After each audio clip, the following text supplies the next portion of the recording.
Hello, knowledge gainers. Welcome to Arjun Facts channel.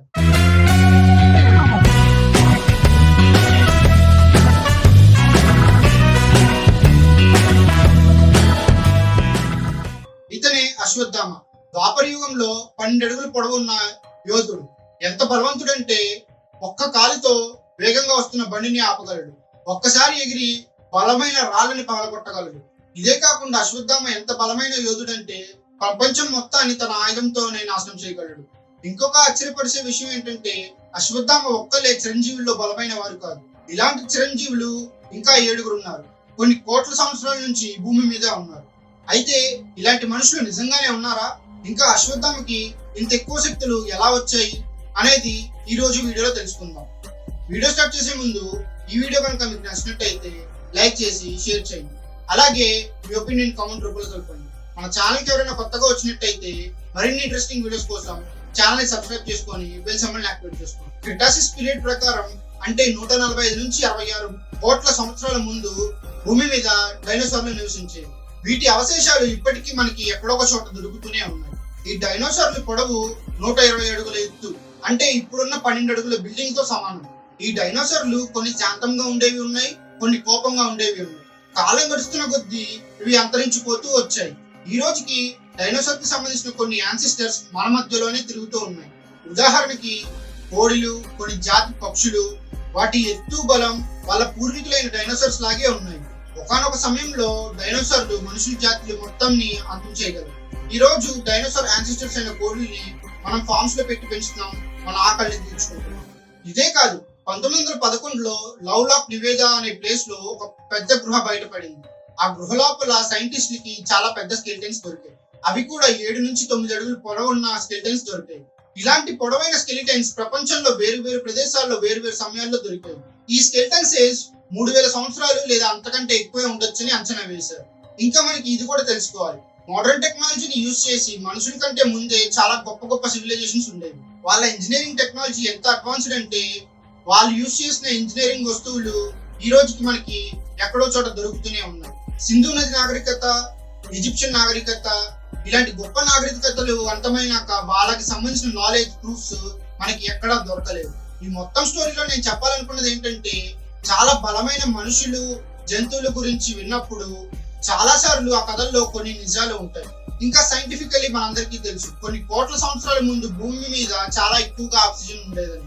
భూమి మీద ఉండే చిన్న పక్షుల నుంచి చాలా పొడవైన చెట్ల వరకు చాలా బలంగా ఉండేవి. మన గ్రంథాలైన మహాభారతం, రామాయణంలో ఉండే పాత్రలు, సంఘటనలు, టెక్నాలజీకి సంబంధించిన కథలు ఈ రోజుకి మనల్ని మనోహరంగా ఇవన్నీ నమ్మొచ్చు అనేలాగా ఉంటాయి. కానీ ఒకనొక సమయంలో ఇవన్నీ నిజంగా ఉన్నాయేమో. అశ్వత్థామ లాంటి బలమైన మనుషులు ఈ రోజు నుంచి 1000 సంవత్సరాల ముందు భూమి మీద ఎవాల్వ్ అయ్యారేమో. మామూలు మనుషుల కంటే చాలా పొడుగ్గా ఉండొచ్చు. ఇంకా ఆయన హైట్ కూడా ఇప్పుడున్న మనుషుల కంటే 10 నుండి 12 అడుగులు ఎత్తు ఉండొచ్చు. ఈ రోజు ఈ వీడియోలో ప్రపంచంలో జరిగిన కొన్ని సంఘటనల ఆధారంగా మహాభారతంలో ఉన్న అశ్వత్థామ గురించి తెలుసుకుందాం. ఇంకా కల్కి మూవీలో అశ్వత్థామకి ఇంత ముఖ్యమైన క్యారెక్టర్ ఎందుకు ఇచ్చారు, అంత శక్తివంతంగా ఎలా అయ్యారు, ఇంకా అశ్వత్థామ తల మీద ఉన్న మణి ఏంటి, అశ్వత్థామ ఇంకా మిగతా చిరంజీవులు ప్రపంచ అంతం కోసం ఎందుకు ఎదురు చూస్తున్నారు.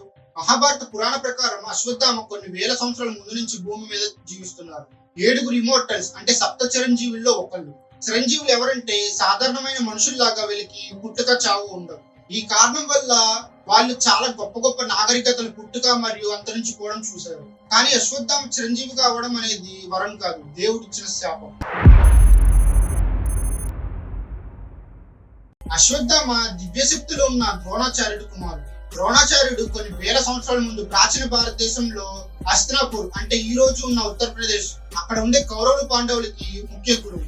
ఈయన యుద్ధ కళ మరియు అస్త్రాలు ఎలా ఉపయోగించాలనే శిక్షణ ఇచ్చేవాడు. ఇక్కడే అశ్వత్థామ ఈ రాజకుమారులతో పాటు దివ్యశక్తులు మరియు అస్త్రాల గురించి నేర్చుకున్నాడు. ఈ అస్త్రాల్లో ఒకటైనదే పంచతత్వ అస్త్రం. ఆకాశం, భూమి, నీరు, నిప్పు, వాయువు అన్నిటినీ కంట్రోల్ చేస్తుంది. ఈ అస్త్రం వల్ల అశ్వత్థామకి చాలా ఎక్కువ బలం వచ్చేది. ఈ అస్త్రం ముందు ఎవరైనా ఎదుర్కోవడం చాలా కష్టం. ఇదే కాకుండా అశ్వత్థామ దగ్గర ఒక శక్తి ఉంది, అది కౌరవులు, పాండవుల కన్నా చాలా శక్తివంతమైనది. దేవతల్ని కూడా ఎదుర్కొంటుంది, అదే ఈ మణి. కల్కి మూవీలో ఈ మణి గురించి చాలా బాగా చూపించారు. మహాభారత ప్రకారం అశ్వత్థామ పుట్టక ముందే ద్రోణాచార్యుడు చాలా పేదవాడు. అశ్వత్థామ భూమి మీదకి రాకముందే ద్రోణాచార్యుడు ఆయన తన కొడుకు భూమి మీద వచ్చిన తర్వాత ఈ పేదరికంని చూడకూడదు అనుకుంటాడు. ఇంకా తిండి నీరు గురించి చాలా ఇబ్బంది పడేవాడు. ఇందుకే అశ్వత్థామ పుట్టక ముందు ద్రోణాచార్యుడు సంవత్సరాల కొద్దీ శివుడికి తపస్సు చేశాడు. ఇంకా మహాశివుడు ద్రోణాచార్యుడు తపస్సుకు మెచ్చి అతనికి వరం ఇచ్చాడు. అప్పుడు ద్రోణాచార్యుడు ఎలాంటి కొడుకుని అడిగాడంటే ఆ మహాశివుడు లాగా చాలా శక్తివంతంగా ఉండాలి, ఎవరు తన కొడుకుని ఓడించలేరు అనే అంత బలమైన యోధుడిగా ఉండాలని కోరుకున్నారు. శివుడి వరంతో అశ్వత్థామ జన్మించాడు. ఆయన తల మీద ఒక దివ్యమైన మణి ఉంది. ఆ మణి వల్ల భూమి మీద ఉన్న ప్రాణుల కన్నా చాలా శక్తివంతంగా తయారయ్యాడు. ఆ మణి వల్ల ఆకలి, దాహం, అలసిపోవడం, వయసు పెరగడం లాంటివి ఆపగలదు. ఇంకా ద్రోణాచార్య నేర్పించిన దివ్యశక్తులు, అస్త్రాల శిక్షణ, వీటన్నిటి వల్ల అశ్వత్థామ ఒక మహాశక్తివంతమైన యోధుడిగా తయారయ్యాడు. అతన్ని ఓడించడం అస్సలు జరగదు. చిన్నప్పుడు అశ్వత్థామ శిక్షణలు తీసుకున్నప్పుడు కౌరవుల అన్నయ్యైన దుర్యోధనుడికి అశ్వత్థామ శక్తుల గురించి తెలిసింది. అందుకే అశ్వత్థామతో స్నేహం చేశాడు. ఒక తమ్ముడిలాగా ఆ దగ్గరికి తీసుకున్నాడు. కౌరవ పాండవ యుద్ధం జరుగుతున్నప్పుడు ప్రపంచంలో గొప్ప యోధుల్లో ఒకడైన అశ్వత్థామ దుర్యోధనుడి వైపు నుంచున్నాడు. అశ్వత్థామ దుర్యోధన వైపు ఉన్నందుకు ఫలితం వచ్చింది. ఎందుకంటే భారత ఖండంలో చాలా పెద్ద యుద్ధమైన కురుక్షేత్రంలో రెండు వైపులా చాలా గొప్ప గొప్ప యోధులే ఉన్నారు. పాండవుల వైపు బలమైన ధనుర్ధారి అర్జునుడు ఉన్నాడు. ఇంకా దుర్యోధనుడి వైపు కర్ణుడి తర్వాత అశ్వత్థామనే ఉన్నాడు అర్జున్ని ఆపడానికి. ఇంకా అవకాశం దొరికితే పాండవ సేన మొత్తాన్ని అంతం చేయగలడు అశ్వత్థామ. ఒకానొక సమయంలో అయితే అలా చేశాడు కూడా. మహాభారతంలో కౌరవుల సేనకి నాయకత్వం వహించింది ద్రోణాచార్యుడు. ఇంకా ద్రోణాచార్యుడు ఉన్నంత వరకు కౌరవుల సేనకి నష్టం కలిగించదు. ద్రోణాచార్యుడికి ఇష్టం లేకుండా యుద్ధం చేయడం కూడా అసలు జరగదు. అందుకే శ్రీకృష్ణుడు చెప్పినట్టుగా యుధిష్ఠిరుడిని ద్రోణాచార్యుడికి తన కొడుకు చనిపోయాడని అబద్ధం చెప్పమన్నాడు. ఇంకా ద్రోణాచార్యుడు తన కొడుకు చనిపోయాడని వినగానే తన అస్త్రాలన్నింటినీ త్యాగం చేశాడు.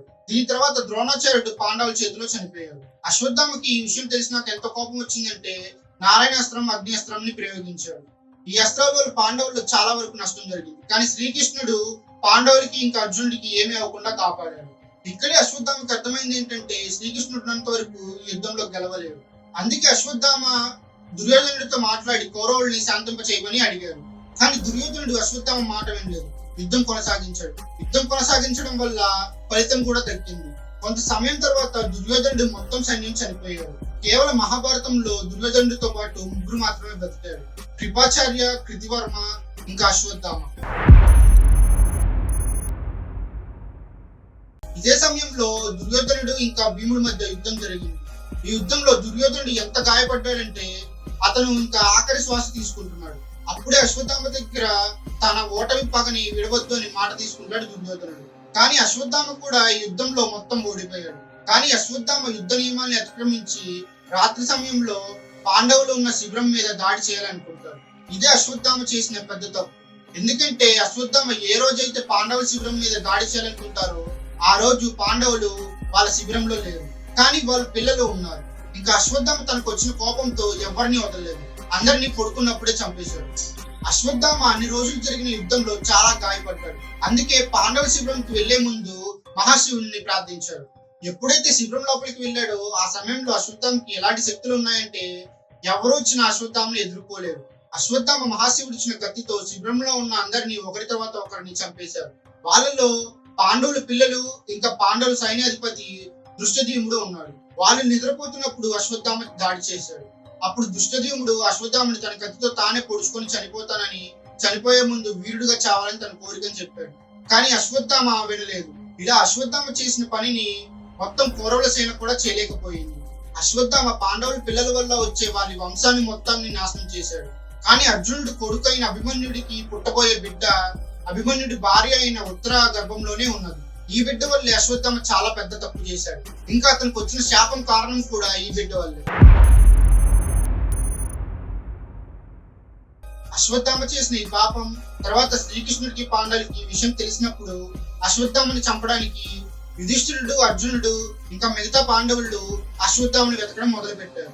గంగానది దగ్గర మహర్షి సంగవ్యాస ఆశ్రమంలో ఉన్నాడు. అశ్వత్థామ పాండవులు వస్తున్నారని కంగారు పడి చాలా బలమైన అస్త్రమైన బ్రహ్మాస్త్రాన్ని ప్రయోగించాడు. అర్జునుడు కూడా అశ్వత్థామ ప్రయోగించిన బ్రహ్మాస్త్రాన్ని ఆపడానికి తన వైపు నుంచి బ్రహ్మాస్త్రాన్ని వదిలాడు. శ్రీకృష్ణుడికి ఇదంతా తెలిసి బ్రహ్మాస్త్రాలు ఎంత శక్తివంతమైనవి, ఇలా 2 బ్రహ్మాస్త్రాలు గుద్దుకుంటే భూమికి ఎంత నష్టం కలుగుతుందో శ్రీకృష్ణుడికి ముందే తెలుసు. అందుకే ఇద్దరు యోధులకి అర్థమయ్యేలా చెప్పి బ్రహ్మాస్త్రాన్ని వెనక్కి తీసుకోమంటాడు. అర్జునుడు శ్రీకృష్ణుడి మాటలు విని బ్రహ్మాస్త్రాన్ని వెనక్కి తీసుకుంటాడు. కానీ అశ్వత్థామకి ఆ బ్రహ్మాస్త్రాన్ని ఎలా వెనక్కి తీసుకోవాలో తెలియదు. అందుకే అశ్వత్థామ ఆ బ్రహ్మాస్త్రంని అభిమన్యుడి భార్య అయిన ఉత్తర వైపు పంపించాడు. శ్రీకృష్ణుడు బ్రహ్మాస్త్ర శక్తి నుంచి ఉత్తరాన్ని కాపాడగలిగాడు గాని అభిమన్యుడి బిడ్డ పాండవులు ఆఖరి వారసుని కాపాడలేకపోయాడు. ఇలా ఉత్తరాకి పుట్టబోయే బిడ్డ చనిపోవడం వల్ల శ్రీకృష్ణుడికి ఎంత కోపం వచ్చిందంటే ఆయన అశ్వత్థామ దగ్గర ఉన్న శక్తివంతమైన మణిని తీసుకున్నాడు. ఇంకా కలియుగ అంతం వరకు నువ్వు అడవిలోని తిరుగుతూ ఉంటావు, ఇంకా నీ శరీరం మీద ఉన్న గాయాలు అలాగే ఉంటాయి, ఆ గాయాల నొప్పి తట్టుకోలేక నువ్వు చనిపోదాం అనుకుంటావు కానీ చావు నీ దగ్గరికి రాదు అని శాపం ఇచ్చాడు శ్రీకృష్ణుడు. ఇలా అశ్వత్థామ ఒక చిరంజీవి అయ్యాడు. అశ్వత్థామ బ్రతికి ఉండడం వరం కాదు, శ్రీకృష్ణుడు ఇచ్చిన శాపం. కానీ భూమి మీద అశ్వత్థామ ఒక్కరి చిరంజీవుడు కాదు. రామాయణ మహాభారతం మొత్తం కలుపుకుంటే మొత్తం 7 చిరంజీవులు ఉన్నారు. వాళ్ళే అశ్వత్థామ. ఈయన గురించి ఇప్పటి వరకు చెప్పుకున్నాం. రామాయణంలో ఉన్న మహాబలి, ఈయన్ని బలి అని కూడా పిలుస్తారు. వేదవ్యాసుడు, ఈయన మంత్రాలు, పురాణాలు, మహాభారతాన్ని శబ్దాలలో రాశాడు. రామాయణంలో ముఖ్యమైన వాళ్ళలో ఒకరైన హనుమాన్, లంకాధిపతి అయిన రావణుడి తమ్ముడు విభీషణుడు, మహాభారతంలో చాలా గొప్ప వ్యక్తుల్లో ఒకరైన కృపాచార్య, కౌరవ సైన్యంలో బ్రతికి ఉన్న ఆఖరి 3 యోధుల్లో ఒకళ్ళు. ఇంకా 7వ వాళ్ళు ఆఖరి వారైన పరశురాముడు. ఈయన్ని విష్ణుమూర్తి 6వ అవతారం అని కూడా పిలుస్తారు. కానీ ఇప్పుడు మీకు ఒక డౌట్ వచ్చి ఉండొచ్చు, ఎందుకు దేవీ దేవతల శక్తులను కాపాడే మహాబలి ఇప్పటికీ ఎందుకు భూమి మీదే ఉన్నారు? దీనికి ఆన్సర్ మనకి కల్కి పురాణంలో దొరుకుతుంది. ఈ కాన్సెప్ట్ తోనే కల్కి 2898 ADని తీశారు. కల్కి పురాణ ప్రకారం కలియుగ ఆఖరిలో పాపాలు, చెడ్డ పనులు ఎక్కువైనప్పుడు విష్ణుమూర్తి తన 10వ అవతారమైన కల్కి రూపం విష్ణువ్యాసుడు, సుమతి అనే దంపతులకి శంబాల అనే నగరంలో జన్మిస్తాడు. ఇలాంటి కాన్సెప్టే కల్కి సినిమాలో చూపించారు. దీపికా పదుకోన్ కి సుమతి అనే క్యారెక్టర్ ని ఇచ్చారు. ఈమె గర్భం నుంచే కల్కి జన్మిస్తారు. ఈ సుమతిని కాపాడే చేసే ప్రయత్నం ద్వాపర యుగంలో ఉత్తర గర్భంలో ఉన్న బిడ్డను చంపేసిన పాపంకి పశ్చాత్తాప పడుతూ ఉన్న అశ్వత్థామ క్యారెక్టర్ లో అమితాబ్ బచ్చన్ గారిని చూడొచ్చు. అశ్వత్థామలాగే మిగతా చిరంజీవులు కేవలం కలియుగ అంతం ఇంకా కల్కి జన్మించడం కోసం ఎదురు చూస్తున్నారు. కల్కితో పాటు పోరాడి వాళ్ళందరూ కలిని అంతం చేసి మళ్ళీ సత్యయుగాన్ని తీసుకురావాలి. ఇక్కడ కల్కి సినిమా గురించి మాట్లాడితే ఆ సినిమాలో చూపించినట్టుగా ఈ రోజు నుంచి 700 సంవత్సరాల ముందు భవిష్యత్తులో ఎలా ఉండబోతుందో అని చూపించారు. అందుకే future space exploration, planetary colonisation, ఇంకా అడ్వాన్స్ హ్యూమన్ AI కూడా చూపించారు. ఎందుకంటే ఆ టైంలో మనుషులు ఒక డైస్టోపియన్ వరల్డ్ లో ఉంటారు. భూమి మీద ఉన్న రిసోర్సెస్ అన్ని వాడేశారు. కానీ దానికంటే ముందు సైన్స్ ఎంత అడ్వాన్స్డ్ అయిందంటే భూమి బయట ఉన్న ప్లానెట్స్ కొలనైజ్ అంటే వలస రాజ్యాలుగా వెళ్తారు. సినిమాలో ఉన్న సీన్స్ ని చూస్తే అర్థమైంది. కలి అంటే ఈ సినిమాలో ఉండే విలన్ తో కల్కి భగవాన్ యుద్ధం చేస్తారు. అది కూడా ఒక ఆస్ట్రోనాట్ లాగా సృష్టించారు. ఇక్కడ సైన్స్ అడ్వాన్స్మెంట్, స్పేస్ ఎక్స్ప్లోరేషన్ లో ఏదైనా గొప్ప శక్తి దొరికి ఉండవచ్చు. ఆ శక్తులతో ఒక చిరంజీవుడుగా అయినట్టు ఉంది. కొన్ని సంవత్సరాలుగా జీవిస్తున్నట్టు కనిపించారు.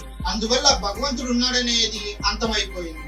ఇంకా మనుషులు అతన్నే పూజిస్తున్నాడు. ఒక మామూలు మనిషి, ఒక మామూలు ఆస్ట్రోనాట్ నుంచి ఒక పవర్ఫుల్ వ్యక్తిగా తయారయ్యాడు. ఇంకా అతనితో పోరాడడానికి చిరంజీవులు ఇంకా కల్కి భగవానుడు భూమి మీదకి వస్తారు. సినిమాలో కల్కి శక్తుల్ని ఎలా చూపిస్తారు, చిరంజీవుల శక్తుల్ని ఎంత బాగా చూపించారు అనేది మనకి ఈ సినిమాలోనే తెలుస్తుంది. ఈ రోజు ఈ వీడియోలో చిరంజీవుల గురించి ఇంకా అశ్వత్థామ గురించి ఎంతో కొంత తెలుసుకునే ఉంటారని అనుకుంటున్నాను. ఐ హోప్ మీకు ఈ వీడియో నచ్చింది అనుకుంటున్నాను. ఈ వీడియో కనుక మీకు నచ్చినట్టయితే లైక్ చేసి షేర్ చేయండి. అలాగే మీ ఒపీనియన్ కామెంట్ రూపంలో తెలపండి. మన ఛానల్ ఎవరైనా కొత్తగా వచ్చినట్టయితే మరిన్ని ఇంట్రెస్టింగ్ వీడియోస్ కోసం ఛానల్ సబ్స్క్రైబ్ చేసుకుని బెల్ సింబల్ యాక్టివేట్ చేసుకోండి. అలాగే మన ఛానల్ సంబంధించిన సోషల్ మీడియా లింక్స్ డిస్క్రిప్షన్ లో ఇచ్చాను. దయచేసి ఫాలో అవుతారని ఆశిస్తున్నాను. Thank you. జై హింద్.